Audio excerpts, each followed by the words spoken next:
is revision. If we speak about revision, it means that you didn't listen to me before. It's a joke. I am not serious. So ACL plus arthritis or rupture. It's not about the same, but I'm talking about osteotomies. And the question is why you have a rupture. How is the cartilage, of course, and the second is doing an ACL reconstruction alone is sufficient, and this is what you have to look at. And if you look at this X-ray, this X-ray is typical from arthritis on a chronic anterior laxity, because the cupula is posterior. You have you don't have too much anterior tibial translation, but the posterior cupula is typical from that. This is an example of a rupture. This girl, she's 24 years old. She had an ACL graft in 2014. Rehabilitation, everything went perfectly. She is allowed by her surgeon to go back to sports activities, and she started the first game, 8 months, rupture. So it's a biologic failure, maybe. Well, it doesn't work. So what you do? First, X-ray screening. That's very, very important. Monopodal weight bearing, sagittal weight bearing X-rays, axial view, of course, I didn't put them. And then you do also stress X-rays using the telos or any other laximetry. What to look at? Of course, it's a revision, so you look at the femur and the tibia, the tunnels, and you see that the tibia seems to be okay. The femur is a little bit vertical, of course, but the position is not too bad. So we cannot say that it's a really bad ACL. The surgeon did pretty well his surgery. Then you look at the anterior tibial, the laximetry, and you measure side to side, 0 millimeter, 14 millimeter. It's 8 months after surgery. Okay, so huge laxity, important laxity. But go back to the sagittal view, and the monopodal weight-bearing X-rays, and measure the slope. And the slope here is 14 degrees, twice the normal value. The normal value is 7. Then you measure the anterior tibial translation, 10 millimeters. It means that when you walk like that, 10 millimeters. That's a lot. It's a lot. It's enormous. No joint line narrowing. So what happened?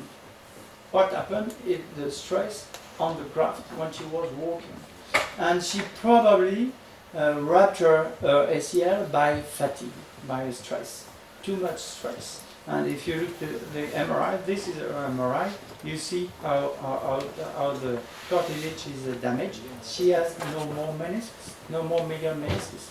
So this increases also the anterior tibial translation while she walks. So yes, it's a biological failure, but it's not because of the cells.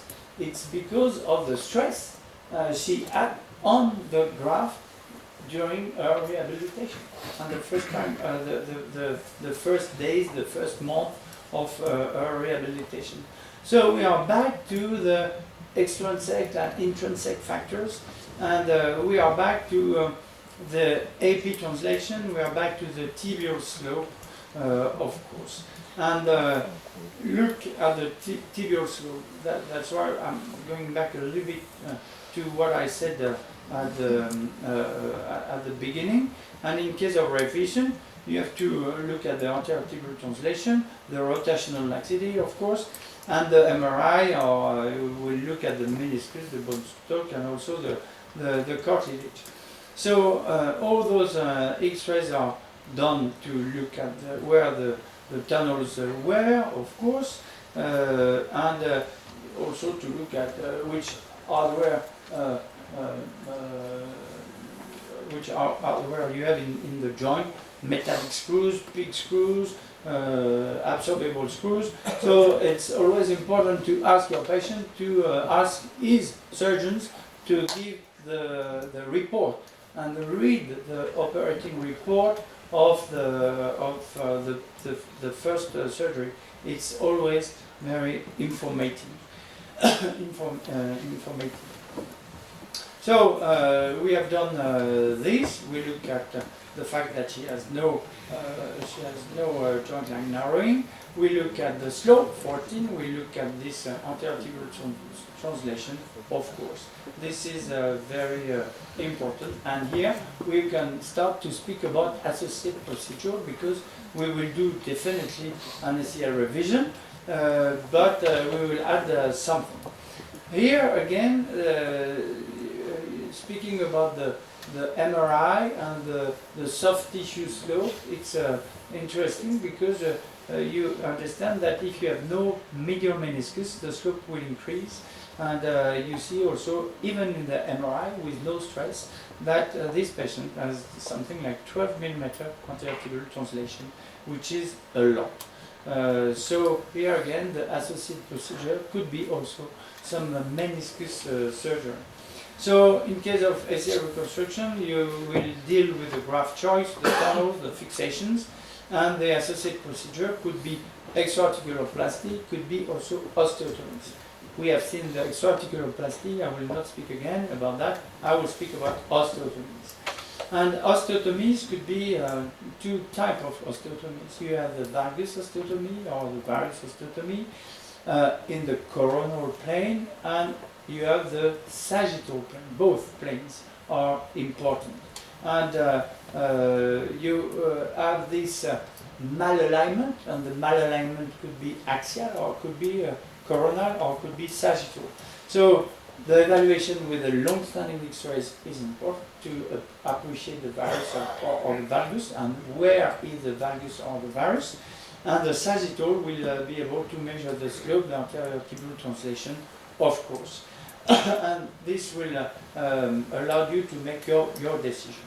Speaking about the sagittal malalignment, it is exactly that. The slope, the static anterior tibial translation, and the meniscus status. So each time you're walking, each time you put some stress or strain on your ACL and on your meniscus. This is what you have seen previously. When you walk, you put some stress on your ACL, definitely. So we have seen that before. We have seen that also before. Static anterior tibial translation. This is, for me, it's we know that for a long time, but I'm so happy to have been able to publish that a few months ago, because for me it's really fundamental, and I use it a lot, and I'm very happy about that. So I go through this. So in case of revision, maybe you can protect your graft, and you can try to protect your graft by doing something else. Maybe it would be non-weight bearing, but maybe it would be to change the shape of your knee and the shape of your slope. You have seen that the veterinary are doing a deflection osteotomy to treat the dogs who are playing soccer in Italy.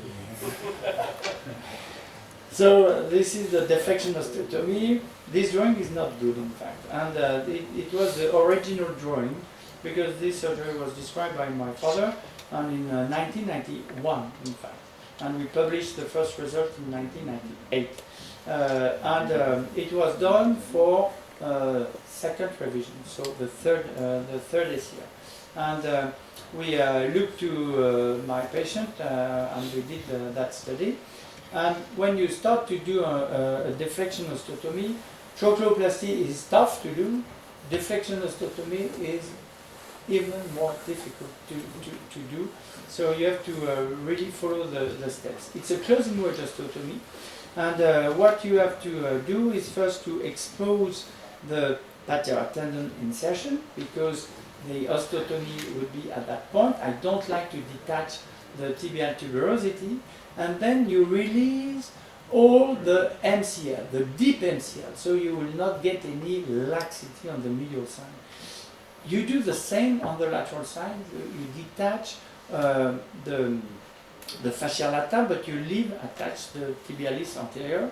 So this is something that you expose all the superior part of your tibia, and you will be able to reach the posterior part of your tibia.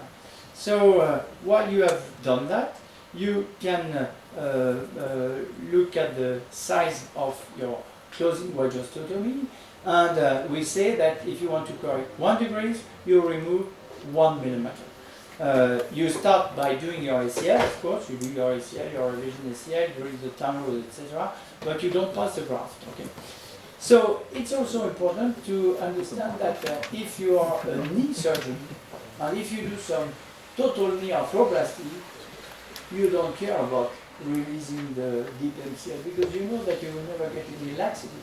If you do a lateral approach, you can detach all the fascia lata, no problem, no laxity. If you do only ACL, you will never do that because you will be so scared about detaching ligaments. So doing sports and arthritis is a good thing. So now when you have done that, you put some key wires. And the key wires will reach the posterior part 1 centimeter below the tibial plateau, and then you cut on the key wires. So this will guide you, and you will never enter the joint line. And then you do the second cut with the saw. But I will tell you that it's really good to use fluoroscopy while you're doing that, because it's very tough to get that hinge here, and this is something that you have to be careful. Of course, you have some vessels behind, but don't be afraid about vessels. When you don't look at the vessels, you never reach them. The same for the nerves. Ignore anatomy, be functional. This is my stamp. Then, so you do the second cut, and it takes some time because you want to be very flush with this, and then you are able to move the superior part of your tibial plateau, and then you remove the wedge that you have done, and you remove this wedge. I have to say that I was very happy for this video because it's not very often that you remove the wedge for the first time. Then you have to complete your osteotomy, use also the fluoroscopy, and then you will see that you can move the superior part of your tibia. Don't be afraid, huh? It's a little bit scary, but not so much in fact. And then you push and you reduce the slope. And you will put only 2 staples because it's very, very stable. Cannot move, in fact. And 2 staples, no plates, nothing. It heals immediately. No problem for that. And while you have done that, you re-drill a little bit the tibial tunnel, and you are able to pass the graft and fix your ACL as you were doing. You re-drill a little bit the tunnel, and then you pass your graft, and it's done. So when you have that, of course, you can imagine that, and you fix it with a screw. In fact, now I fix it in flexion, so it increases a little bit the pressure, and then you close the wound, no problem.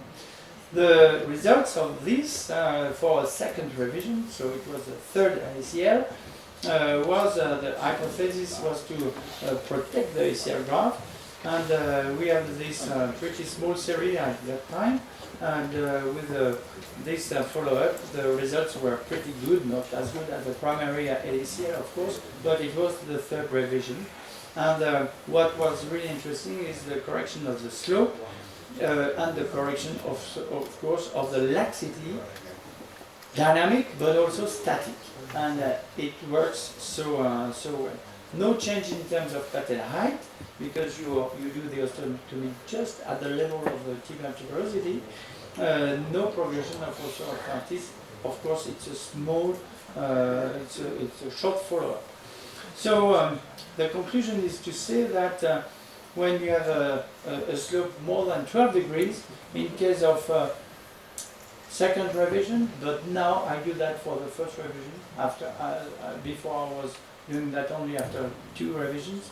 Now I do quite often. I do much more osteotomies, even in the first revision. If your slope is more than 12 degrees, correct the slope. It's very, very important, and it works so well. This is my message.